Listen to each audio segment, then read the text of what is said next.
नमस्कार दोस्तों, आपका स्वागत है आपकी अपनी यूट्यूब चैनल बीपीएम नॉलेज में। आज हम लोग ग्रुप डी के प्रैक्टिस सेट जो है 8 करने वाले हैं और इससे पहले ऑलरेडी 7 प्रैक्टिस सेट करवा दिए हैं। अगर वो नहीं देखें तो वो भी देख लीजिएगा। तो चलिए आज का वीडियो शुरू करते हैं। आज का पहला क्वेश्चन है, जब मेंडलीफ ने अपना काम शुरू किया था तब कितने तत्व ज्ञात थे? जब मेंडलीफ ने अपना काम शुरू किया था तब कितने तत्व ज्ञात थे? तो ये थे 63। इसका राइट आंसर ऑप्शन बी हो जाएगा। जब मेंडलीफ ने अपना काम शुरू किया था तब जो है 63 तत्व ज्ञात थे। चलिए अगला क्वेश्चन देख लेते हैं। अगला क्वेश्चन है, पौधे द्वारा अतिरिक्त जल से छुटकारा किससे पा सकते हैं? पौधे द्वारा अतिरिक्त जल से छुटकारा किससे पा सकते हैं? तो ये पा सकते हैं वाष्पोत्सर्जन से। इसका राइट आंसर ऑप्शन डी हो जाएगा। वाष्पोत्सर्जन से जो है पौधे द्वारा अतिरिक्त जल जो है से छुटकारा पा सकते हैं। चलिए अगला क्वेश्चन देख लेते हैं। अगला क्वेश्चन है, 1 पिकोमीटर किसके बराबर होता है? 1 पिकोमीटर किसके बराबर होता है? ये होता है 10⁻⁻12 मीटर। इसका राइट आंसर ऑप्शन बी हो जाएगा। 10⁻⁻12 मीटर जो है यह 1 पिको मीटर के बराबर होता है। चलिए अगला क्वेश्चन देख लेते हैं। अगला क्वेश्चन है, किसी ऑब्जेक्ट का क्या नियत है और स्थान बदलने पर नहीं बदलता है? किसी ऑब्जेक्ट का क्या नियत है और स्थान बदलने पर नहीं बदलता है? तो ये द्रव्यमान। इसका राइट आंसर ऑप्शन डी हो जाएगा। द्रव्यमान जो है यह ऑब्जेक्ट का यह नियत है कि यह स्थान बदलने पर नहीं बदलता है। चलिए अगला क्वेश्चन देख लेते हैं। अगला क्वेश्चन है, फूल के नर प्रजनन भागों को क्या कहा जाता है? फूल के नर प्रजनन भागों को क्या कहा जाता है? तो ये कहा जाता है पुंकेसर। इसका राइट आंसर ऑप्शन डी हो जाएगा। पुंकेसर जो है यह फूल के नर प्रजनन भागों को कहा जाता है। चलिए अगला क्वेश्चन देख लेते हैं। अगला क्वेश्चन है, निम्नलिखित में से कौन सा उत्तक कोशिका विभाजन में सक्षम है? निम्न में से कौन सा उत्तक कोशिका विभाजन में सक्षम है? तो यह विभोजतक उत्तक। इसका राइट आंसर ऑप्शन डी हो जाए। विभोज्य तक उत्तक जो है यह कोशिका विभाजन में सक्षम है। चलिए अगला क्वेश्चन देख लेते हैं। अगला क्वेश्चन है, मरुस्थलीय पौधे में एपिडर्मिस पर एक मोटी कोमल बाहरी परत होती है जिसे क्या कहते हैं? मरुस्थलीय पौधे में एपिडर्मिस पर एक मोटी कोमल बाहरी परत होती है, उसे क्या कहते हैं? तो उसे कहते हैं कटिन। इसका राइट आंसर ऑप्शन सी हो जाएगा। कटिन जो है यह मरुस्थलीय पौधे में एपिडर्मिक में जो है एक मोटी सी बाहरी परत जम जाती है। चलिए अगला क्वेश्चन देख लेते हैं। अगला क्वेश्चन है, निम्नलिखित में से कौन सा प्रोनोन में कार्यात्मक समूह है? निम्नलिखित में से कौन सा प्रोपेनोन में कार्यात्मक समूह है? तो यह है कीटोन। इसका राइट आंसर ऑप्शन सी हो जाएगा। कीटोन जो है यह प्रोपोनोन में जो है कार्यात्मक जो है समूह है। चलिए अगला क्वेश्चन देख लेते हैं। अगला क्वेश्चन है, जीवाश्म ईंधन जलाने पर मुक्त कार्बन, नाइट्रोजन और सल्फर के ऑक्साइड क्या कहलाते हैं?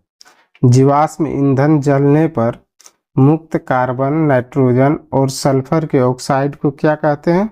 तो ये कहते हैं अम्लीय ऑक्साइड। इसका राइट आंसर ऑप्शन ए हो जाएगा। जीवाश्म ईंधन जलने पर जो है मुक्त कार्बन, नाइट्रोजन और सल्फर ऑक्साइड को अम्लीय ऑक्साइड कहा जाता है।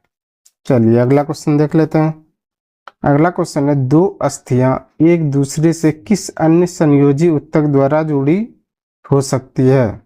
2 अस्थियां एक दूसरे से किस अन्य संयोजी उत्तक द्वारा जोड़ी जा सकती है?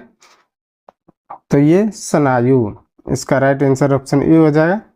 स्नायु के द्वारा जो है 2 अस्थियां एक अन्य संयोजी उत्तक द्वारा जोड़ी जाती है। चलिए अगला क्वेश्चन देख लेते हैं। अगला क्वेश्चन है, परमाणु संख्या 57 वाला तत्व किससे संबंधित होता है? परमाणु संख्या 57 वाला तत्व किससे संबंधित होता है? तो ये होता है डी ब्लॉक से। इसका राइट आंसर ऑप्शन ए हो जाएगा। परमाणु संख्या 57 वाला तत्व जो है डी ब्लॉक से संबंधित होता है। चलिए अगला क्वेश्चन देख लेते हैं। अगला क्वेश्चन है इथेनॉल को ईंधन में परिवर्तित करने के लिए डिहाइड्रेटिंग एजेंट के रूप में किसका उपयोग किया जाता है?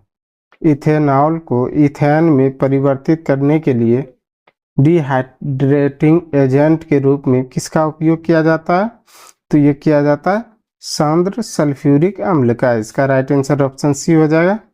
सांद्र सल्फ्यूरिक अम्ल का जो है इथेनॉल को ईथेन में परिवर्तित करने के लिए जो है डिहाइड्रेटिंग एजेंट के रूप में उपयोग किया जाता है। चलिए अगला क्वेश्चन देख लेते हैं। अगला क्वेश्चन है ओडोमीटर का उपयोग किसे मापने के लिए किया जाता है? ओडोमीटर का उपयोग किसे मापने के लिए किया जाता है? तो ये दूरी। इसका राइट आंसर ऑप्शन ए हो जाएगा। दूरी मापने के लिए जो है ओडोमीटर का उपयोग किया जाता है। चलिए अगला क्वेश्चन देख लेते हैं। अगला क्वेश्चन है आयरन थर्ड ऑक्साइड का रासायनिक सूत्र क्या है? आयरन ऑक्साइड का रासायनिक सूत्र क्या है? तो ये है Fe2O3। इसका राइट आंसर ऑप्शन बी हो जाएगा। Fe2O3 जो है यह आयरन ऑक्साइड का रासायनिक सूत्र है। चलिए अगला क्वेश्चन देख लेते हैं। अगला क्वेश्चन है 35, 53 और 85 की परमाणु संख्या के तत्व क्या कहलाता है? 53, 35 और 85 परमाणु की संख्या वाला तत्व क्या कहलाता है? तो यह कहलाता है हाइड्रोजन। इसका राइट आंसर ऑप्शन ए हो जाएगा। 35, 53 और 85 परमाणु संख्या वाला तत्व जो है हाइड्रोजन कहलाता है। चलिए अगला क्वेश्चन देख लेते हैं। अगला क्वेश्चन है किसी बंदूक से बुलेट दागे जाने पर बुलेट की गतिज ऊर्जा क्या होती है? किसी बंदूक से बुलेट दागे जाने पर बुलेट की गतिज ऊर्जा क्या होती है? तो ये होती है बंदूक की तुलना में अधिक। इसका राइट आंसर ऑप्शन सी हो जाएगा। बंदूक की तुलना में अधिक जो है किसी बंदूक से बुलेट दागे जाने पर बुलेट की गतिज ऊर्जा होती है। चलिए अगला क्वेश्चन देख लेते हैं। अगला क्वेश्चन है किसी वस्तु को मुख्य फोकस पर रखने पर अभिसारी दर्पण द्वारा निर्मित प्रतिबिंब का आकार कैसा होता है? किसी वस्तु को मुख्य फोकस पर रखने पर अभिसारी दर्पण द्वारा निर्मित प्रतिबिंब का आकार कैसा होता है? तो ये होता है अत्यधिक आवर्धित। इसका राइट आंसर ऑप्शन ए हो जाएगा। अत्यधिक आवर्धित जो है किसी वस्तु को मुख्य फोकस पर रखने पर अभिसारी दर्पण द्वारा निर्मित प्रतिबिंब होता है। चलिए अगला क्वेश्चन देख लेते हैं। अगला क्वेश्चन है गर्भाशय में भ्रूण को पोषण प्रदान करने वाला उत्तक कौन सा है? गर्भाशय में भ्रूण को पोषण प्रदान करने वाला उत्तक कौन सा है? तो ये प्लेसेंटा। इसका राइट आंसर ऑप्शन डी हो जाएगा। प्लेसेंटा जो है यह गर्भाशय में भ्रूण को पोषण जो है प्रदान करने वाला उत्तक है। चलिए अगला क्वेश्चन देख लेते हैं। अगला क्वेश्चन है वह अभिक्रिया जिसमें 10% NaCl से बिजली पास की जाती है क्या कहलाती है? वह अभिक्रिया जिसमें 10% NaCl से बिजली प्राप्त की जाती है वह क्या कहलाती है? तो वह कहलाती है क्लोर क्षार अभिक्रिया। इसका राइट आंसर ऑप्शन ये हो जाएगा। क्लोर क्षार अभिक्रिया जो है वह अभिक्रिया है जिसमें 10% NaCl से बिजली पास की जाती है। चलिए अगला क्वेश्चन देख लेते हैं।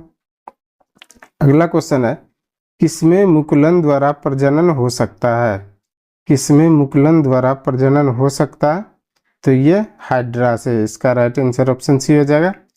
हाइड्रा द्वारा जो है मुकुलन प्रजनन हो सकता है। चलिए अगला क्वेश्चन देख लेते हैं। अगला क्वेश्चन है उन 3 तत्वों को नामित करें जिसके सबसे बाहरी सेल में केवल 1 इलेक्ट्रॉन होते हैं।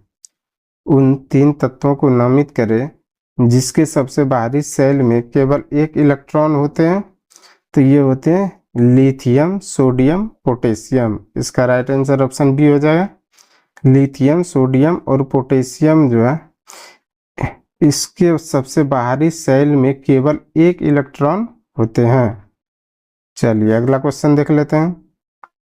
अगला क्वेश्चन है जठर ग्रंथियों द्वारा स्रावित हाइड्रोक्लोरिक अम्ल किस एंजाइम की क्रिया को आसान कर देता है। जठर ग्रंथियों द्वारा स्रावित हाइड्रोक्लोरिक अम्ल किस एंजाइम को क्रिया को आसान कर देता है।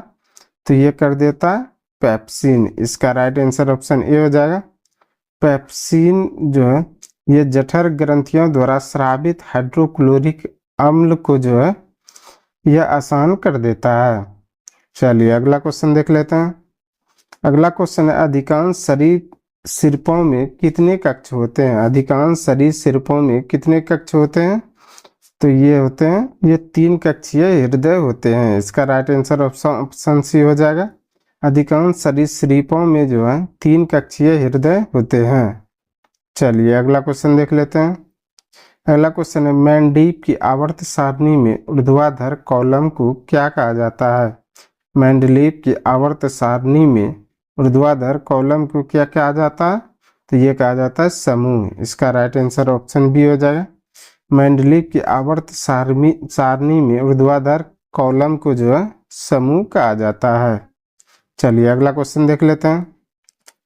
आज का अंतिम क्वेश्चन है कौन सी धातु पृथ्वी पर सबसे प्रचुर मात्रा में पाई जाती है। कौन सी धातु पृथ्वी पर सबसे प्रचुर मात्रा में पाई जाती है। तो ये पाई जाती है एल्युमिनियम। इसका राइट आंसर ऑप्शन डी हो जाएगा। एल्युमिनियम जो है यह धातु पृथ्वी पर सबसे प्रचुर मात्रा में पाई जाती है। आज के लिए बस इतना ही। हमें उम्मीद है कि ये वीडियो आपको पसंद आया होगा। अगर पसंद आया तो प्लीज़ लाइक कमेंट शेयर और चैनल को सब्सक्राइब जरूर करें। धन्यवाद।